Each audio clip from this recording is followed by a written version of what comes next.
Hello, my name is Subodh Paudel and this video presents the research design for my study on supply chain resilience in the face of global disruption.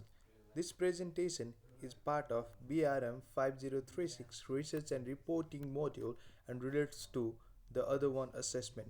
This research builds directly on my earlier literature review where I examined how global disruptions such as pandemics, global instability, and economic uncertainty affect supply chains. While existing studies explain that concept of resilience, they also highlight gap in understanding how organizations respond in practice. This study is designed to address those gaps by proposing a primary research project. Based on the background, the central research question guiding this study is how do organizational strength, supply chains, resilience in the face of global disruptions. The main aim of the research is to explore organizational strategies used to improve supply chains resilience during periods of disruption. To achieve this aim, the study has three objectives. First, to identify the key global disruptions that affect supply chain. Second, to examine how organizations respond to these disruptions. And third, to explore the challenges organizations face when attempting to build resilient supply chain. These objectives directly reflect the gaps identified in the earlier literature review. To investigate these objectives effectively, it is important to establish the philosophical foundation of the study.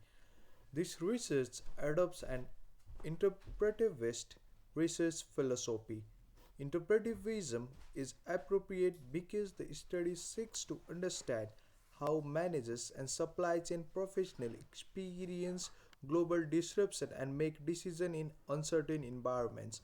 Rather than focusing on numerical outcomes, the research emphasizes perceptions, experience, and meanings, which aligns well with the exploratory nature of this topic.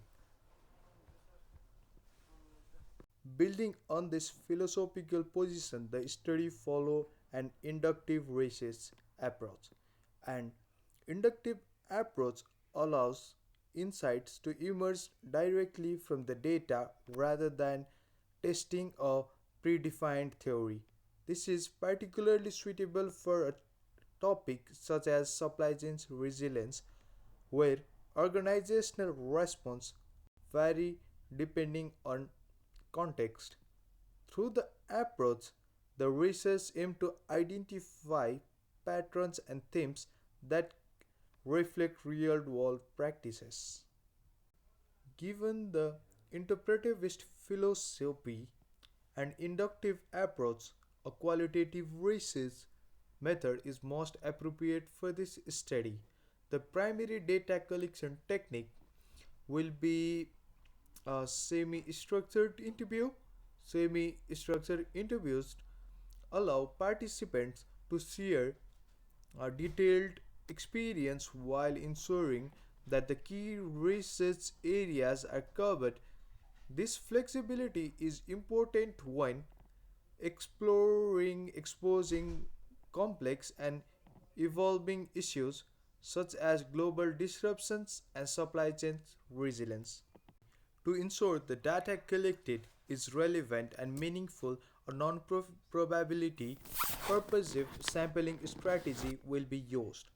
Participants will be selected based on their involvement in supply chains, logistics, or operational decision making roles. This includes supply chain manager, operations, or logistic professional who have experience detailing with global disruption. This approach ensures that participants the necessary knowledge to provide informed insights aligned with their research objectives. Once the interview data has been collected, it will be analyzed using thematic analysis, forming the framework developed by Brown and Clark. This process involves familiarizing myself with the data generating initial codes and identifying key themes across participant responses. Thematic analysis is suitable for the this study because it's allow patterns related to resilience strategies, organizational challenges to be identified systematically while remaining flexible emerging insights. As with any research design, there are some limitations to consider. Due to the qualitative nature of study and the use of relatively small sample, the findings may have limited generalizability. However, this limitations is balanced by the depth and richness of the data collected. Uh, Ethical considerations are central to this research. Participants will provide informed consent. Confidentiality and anonymity will be maintained. Participation will be entirely voluntary with the right to withdraw at any stage. In conclusion, this research design provide a clear, ethical, and structured approach to exploring how organization strength supplies its resilience in the face of global disruptions. Thank you for watching.